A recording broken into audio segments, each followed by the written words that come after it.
Hello, friends. Welcome to the Epic Alchemy Podcast, episode 29. I'm your host, Jill Davenport, and I am currently dodging the sun as it's coming straight into my window because it's the end of the day, as per usual, when I record these podcasts. So I'm dealing with it. Okay. I want to talk more about fun and play. I talked about fun school in my last podcast, and I have really been taking myself through this lens of fun and play over the last week since I decided to do this pop up. If you don't know, if you didn't hear the last episode, I have a pop up offer called Fun School that I came up with. Um, I thought it would be a great idea. I still do. I love it. And I am so excited to deliver it because it's going to help you to make things more fun, bring a lens of fun and play into whatever it is that you're wanting to do, but you're getting stuck on. Like you're getting hung up with confusion over like which way to go or indecision and then like perfectionism and like, oh gosh, this has got to be great. I've got to do it right the first time. Or I don't want people to see me looking foolish because I don't have it all figured out. All of those things that come up when we're trying to do something new or we're trying to continue to do something that we started already, but it takes it some time. It takes a learning curve. So by bringing the lens of fun and play to it, it allows us to give ourselves more grace and to be more creative, to be less rigid, and to come up with better ideas because fun and play are great for coming up with better ideas and just not taking ourselves so seriously because that's where the magic happens, is when we just allow things to be more loose, be more free, especially when we're starting out because it's not gonna be it's not gonna be on right on track when you first start out for most things if you've never done it before or if you're doing something new and it's sort of what you're doing, you know what I mean? So, I have been applying this lens of fun and play to all of my content that I've been making about this and promoting it. I have been having so much fun. So, I've really been putting this to the test because I've been doing things that sometimes I get hung up on, like writing email newsletters, especially since I've been a little loose with those lately, like as far as consistency. And with posts, and I have just been having fun and being like, "Let me make this fun," and using the tools that I'm gonna be teaching in Fun School because you can really put on the lens of fun and play with pretty much anything that you do. So, it's really cool because you can change the way that you feel about things by going through this process, and it just changes your energy around it. So, instead of it being like, "Oh my gosh," so for instance, today I was making a carousel for Instagram to talk about Fun School, and I struggle a little bit with carousels. They take a long time, and sometimes when I'm making them, I'm like, "Oh, this is taking so long. This isn't sustainable. Shouldn't take as long, and is this even wor" and carousels they don't even get shown to as many people, but they're good for people to read. Like, the people that do look at them get to read them, and it's, like, a little better than reading the tiny words and on Instagram in the captions.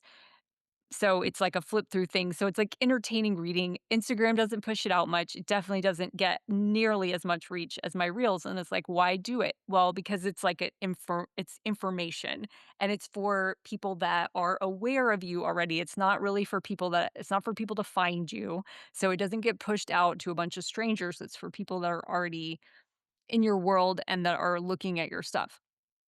So, and it shows it to your audience multiple times because it will show your audience the next slide when if they've scrolled past it, it will show it to them again on the next slide. So, it's kind of like a more long-term flow approach. but it's really good for getting the information that you wanna get. If you have, like, a more of an in-depth thing that you wanna share, it's good for that. So, that's why I make carousels, even though I sometimes think that they are taking too long and they're complicated and they're hard for me to do, and I don't really enjoy doing them.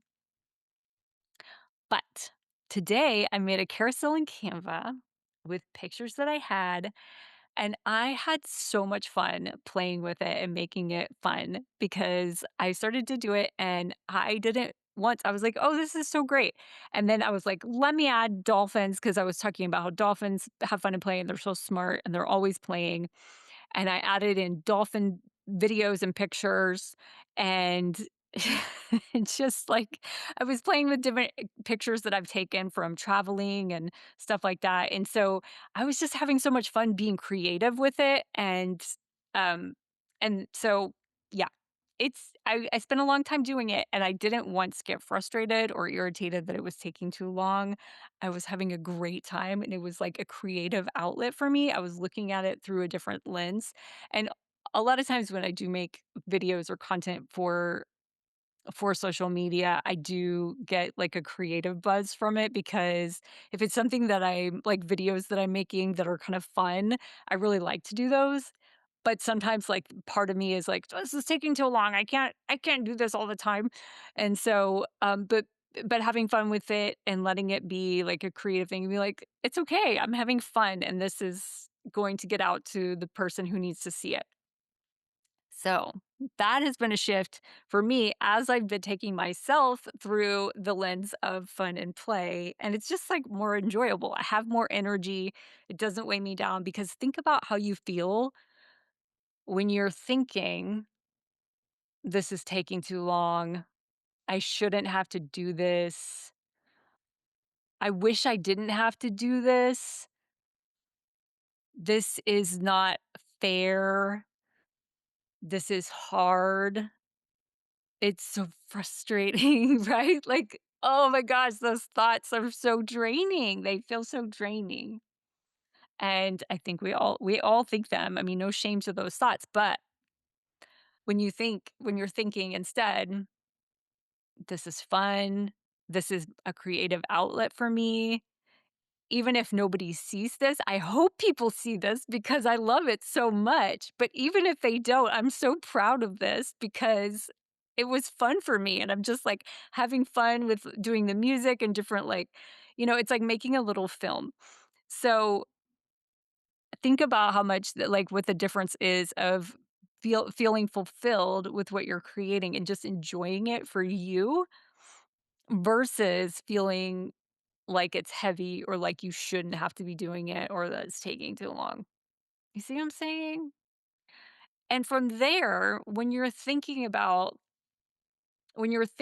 thoughts of and trying and looking for the evidence that and really when you get into it, you don't even have to work that hard to do it. You don't have to look for that much evidence. But when you get the shift, I was like, oh yes, it's like yes and it's like with improv where you say yes and so it's like you're just yes anding the fun and the play. So as you go through that, you're getting more energy and finding more ways for it to be that thing that is fun. So it's easy for you to move through perfectionism because it's like, this is what I want. Now, was there perfectionism showing up when I was making my latest video? No, there wasn't because I took a long time. There's a difference between taking a long time and maybe I'm just fooling myself, but I believe there's a difference between if I needed to get it out like like right like in 2 seconds, I could. But I was like, I want to take time and have fun with this.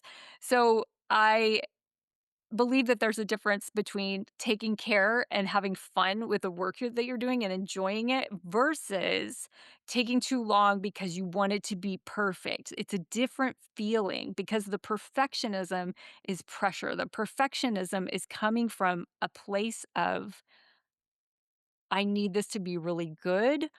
I need this to be really good for other people or in order to prove my worth to myself or to others, right? Like perfectionism is this sort of like oh, it's a pressure and not like a good pressure. And so, per but on the other hand, like taking a long time and taking care and having fun is different. It feels lighter. It feels like, yeah, you can make it good, but it's not because you want it to be good. It's because you're really enjoying the process. This is what it's like for me anyway. And so when we have fun, when we play, we can move away from the perfectionism because we're having fun, we're playing. Another thing that happened, I'm just going to use a lot of content stuff because really making things for Instagram, I enjoy doing it sometimes, but it's really not something that I've been able to get myself to do very lightly, very like, oh yeah, that's easy. I've got, 30 post batch or whatever. Even when I was doing the challenge with myself for 30 days, like 30 day, I was going to post every day for 30 days. I didn't batch very much. And I can get over it, but it's like always keeps coming back. So I'm going to keep using this because this is my growth edge is creating content for social media and any kind of thing like newsletters, doing my newsletter, like coming up with things to say and coming up with ideas, like actually just sitting down. Because once I sit down, I'm like, oh yeah, I actually do have things to say. But I'll be like, oh, I don't know, and I'll just be like doing other things, avoiding it. So anyway, I made a video for someone that I was talking to who was like, I was looking for cat videos, and she said, I came across your video on Instagram and I shared it for my fun school thing. And then she made a little, she shared it on her stories.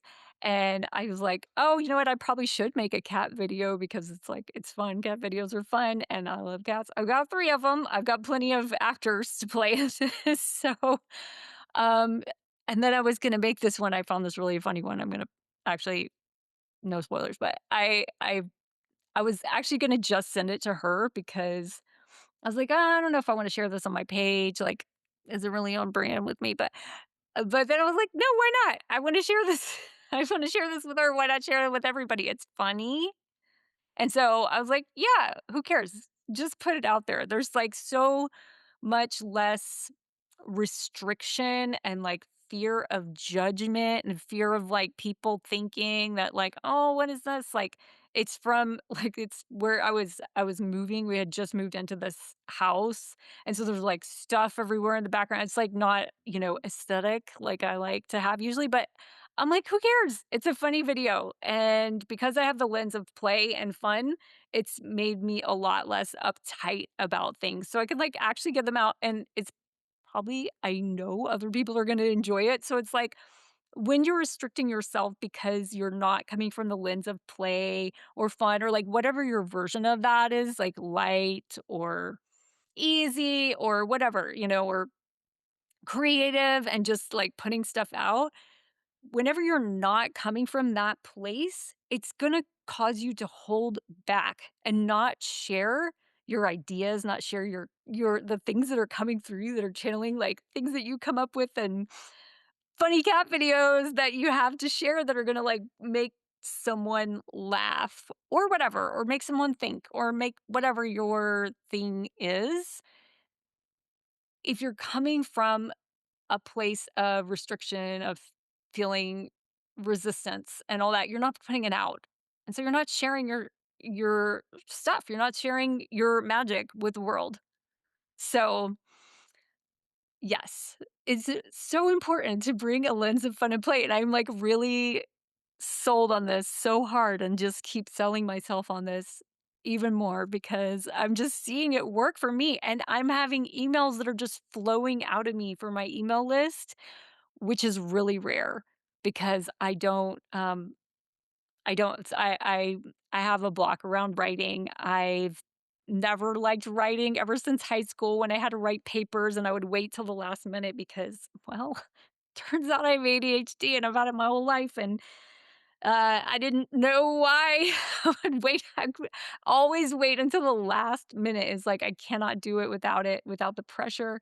I can't sit down and write things. And so it was like I always think about high school and college and like having to write like 30-page papers or whatever it was about like comparing this and that. And it's like things I didn't care about, writing about things I didn't care about and having to and being forced. I mean, I could have failed or whatever, but but being forced in the curriculum to do that. And so I've always been like, I don't want to write. So I'm enjoying writing through the lens of fun and play. So these are my growth edges. I don't know what yours are. Maybe you love to write. Maybe you love to make videos. Maybe you love to post on social media. Whatever it is, I'm sure you have something that you are getting stuck on that you've been wanting to do for your business, for your hobbies, for like your side business or something like that that you have that's like a big dream or even a little dream, like a little project that you wanna do. Like, I wanna build a course. I wanna finish my course that I started. I wanna promote my course that I started. I wanna write my screenplay. I wanna write my blog. I wanna whatever it is. Bringing a lens of fun and play can help you get it done, fun and done. So, it's working. It is working, and yeah, I'm very excited to deliver and to keep talking about this because I think we need more fun and play. Like, I don't know about you, but I really enjoy watching funny videos, especially in these times. We can use the humor. We can really use the humor. So, I'm not saying you have to be funny. You really don't. But having fun and bringing the lens of play to whatever you're doing will help you to just like take the shackles off of your brain that are keeping you stuck and keeping you, from putting out whatever it is you want to do. And sometimes it's hard to see how to do that because we're in our own head and we're just, trying to see from inside the bottles or from inside the jar or whatever. And so it's really helpful to have someone to be able to help you to find how you can make it fun because one person's way of making something fun is not the same as another person's. Some people are into slapstick fun, right? They're into like, oh, physical comedy fun, and then some people's idea of fun is like, it's really fun to have my whole house organized, So and it's all welcome. It's all welcome and needed. So there's different ways for people to have fun, and it's sometimes hard to see how to make something fun, especially if you've been stuck on it for a long time and you're just like, I don't know how I can make this fun. If you're jaded by having had it sit for so long and you're like, "This is never gonna work." I see people and as soon as you start to be interested in something, you're like, "I'm gonna do this thing," you're gonna see ads. Trust me. You're gonna see ads for people telling you that whatever it is you wanna do isn't gonna work. It's not this way, it's this way. It's not this and that. This doesn't work. And they're all saying the exact opposite things, just people on this and that. You're not doing this because you're doing this wrong, right? So the longer you wait to do it, the more you're going to have these negative thoughts, these things that make you question what you're doing, if it's going to work, if it even works anymore in 2026, like all that stuff.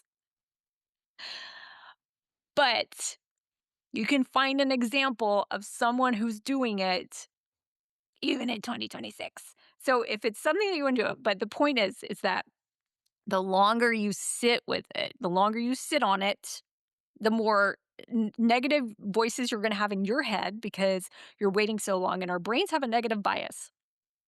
It's designed to have a negative bias so that it can protect us from anything that's new or different because what we're doing right now, according to our, ancient brain parts, it's working. We're still alive. So it's like, no, no, no, don't do anything different. This is working. I'm alive. Even if you're miserable, it's still like you're still living. So so this is why our brains are always looking for problems because they're looking for they're looking to protect us, to find a problem that we need to know about. So it will invent problems if it's got enough time to think about something that you're wanting to do. So the longer you wait, the more negative brain talk you're going to have.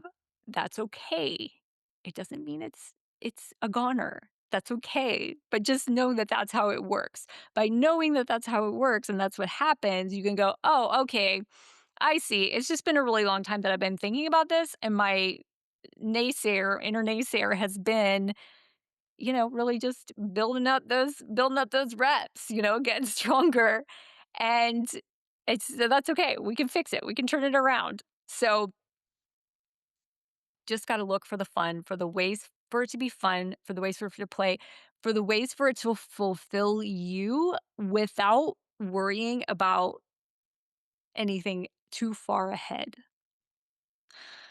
So, and finding that fun, finding that play is going to make your work better. It's gonna make you more inspired. It's gonna come through. So it's very important that you start thinking about your idea and how it can be fun for you. And if you really wanna do it, why? Why do you wanna do it? What lights you up about it? What lit you up about it before? And tap into that regardless of all of the outside noise. What do you love about it? Why do you wanna do it? What excites you? Why did you pick that thing? What do you want it to do for you? What do you want it to do for others? And just what's the thing that gave you the spark? Because something gave you the spark, and if you're still thinking about it, or if you've already almost built it, then there's got to be something there. So, how can you make it more fun? How can you make it easier? How can you make it lighter? And what does fun look like to you? What does play look like to you? What did you enjoy? What lit you up as a kid, you know? Like, what is if you're like, "I don't know what's fun anymore," even. I don't know.